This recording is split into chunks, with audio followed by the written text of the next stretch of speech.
මේ බලන්නකෝ දක්ෂ කලාකරුවෙකුගේ ලස්සන නිර්මාණයක්. නිර්මාණයක් කියන්නේ නිර්මාණ ගොඩක්.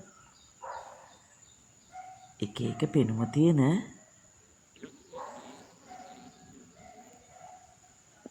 මිනිස් මූණවල් හදලා තියෙනවා. බලන්නකො චුට්ටක්. විමසිල්ලෙන් බලන්න ඔයාගේ මූණක් තියේද කියලා.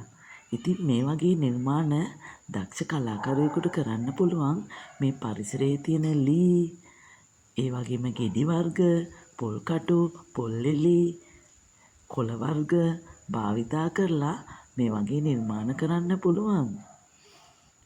ඔයාලා හිතන්නේ මේ නිර්මාණය මොනවයින් කරලා ඇද්ද කියලාද?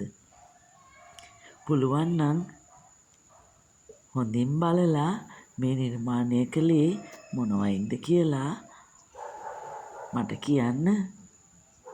ඒ වගේම අමතක කරන්න එපා. මේ මූණවල් දිහා බලලා තමන්ගේ මූණත් තියනවද කියලා බලන්න. ඔයාලත් මේ වගේ නිර්මාණ කරන්න.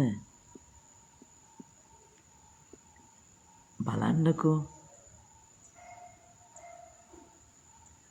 මිනිස්සු අතර කොයිතරම් දක්ෂ කලාකරුවෝ ඉන්නවද කියලා. ඔයාලත් ඒ වගේ දක්ෂයෙක් වෙන්න පුළුවන්.